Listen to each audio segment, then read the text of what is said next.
Сәлеметсіздер ме? Мен Сәлиба Сеткүл, көп жылдық еңбек тәжірибесі бар. Сіздерге үй жағдайында қалай емделу керек және жалпы қалай емделу керек сол туралы айтқым келіп отыр.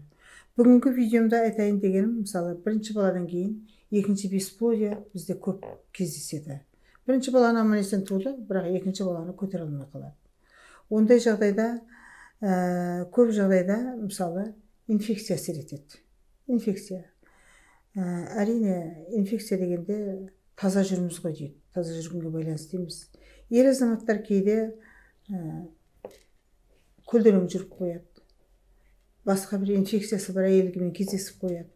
Сөйтеді де келеді де өзінің әйеліне қосылады. Ана инфекция тек қана өзіне жұқтырмады, ол әйеліне де жұқтырады. Ол бәлен күннен кейін өзінің инкубациядан өтетін уақытысы болады. Сондай кезде әйел де ауырады. Сөйтеді де ол әйел қабынғаннан кейін еркектің қабынуы бар, әйелдің қабынуы бар. Ол жатырға әбден кері әсерін тигізеді. Кері әсерін қалай тигізеді дейтін болса, жұмыртқаның дамуы қиын болады. Жұмыртқалар өле бастайды. Ол біріншісі.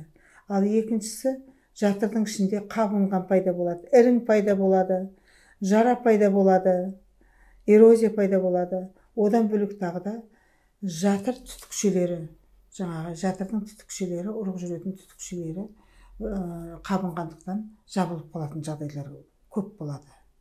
Сондықтан таза жүрейік. Өзіміздің ер азаматтар, өзіміздің әйелдерімізге таза болайық, әйелдерде таза болайық. Ер азаматтарымыз кішкентай бір 5 минутқа жетпейтін қызықпенен өзіміздің бүткіл өмірімізді былғап алмайық. Мына баланы туу деген, балалы болу деген жас кезде үлкен кісілер айтатын, жаз айында сиыр туады, қой туады, құрт пен майды жинап алғанмен бірдей баланы да алған.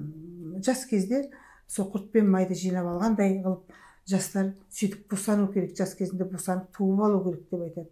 Кей жағдайда әрине әйел адамдарда спираль салады. Бір балам бар, екі балам бар, арасы жиі болып кетті, болмаса бағатын адам жоқ деп спиральға жүгінеді. Ол спираль кей жағдайда гормонды бұзып жіберетін жағдай болады. Гормон бұзылады да, жаңағы кейбіреулердің мысалы жағып ақ жатады, кейбіреуге жақпайды. Әркімнің ағзасы әртүрлі ғой. Сондықтан сондай жағдайдан кейін бала көтермейтін жағдайлар көп кездеседі. Сондықтан жастар адаспайық, барымызды жаңағы мына сүттен май мен құртты жаздай жинап алғандай, жас кезімізде аман-есен балаларымызды туып алып, үлкейген кезде сол балалардың рақатын көріп, тып-тыныш әдеміленіп, 40-тан кейін әдеміленіп жүре беріңіздер. Жас кезде сондықтан туып, Алланың бергенін өмірге әкеліңіздер дегім келеді. Өте таза болайық, сақ болайық өзімізге, әр қимылымызды, іс-әрекетімізді жаңағы терең ойменен, психологиялық жолменен жүріп ұстайық өзіміз. Сонда біз ауырмайтын боламыз. Балаларымыз көп болсын, жастар, аман-есен ауырмайтын болайық. Ауырмай, жаңағы жеңілінен балалы болатын жағдайда жүретін болайық. Аман болыңыздар. Менің каналыма тіркеліп, лайк басып, қоңыраушаны басып, комментарий қоюды ұмытпаңыздар.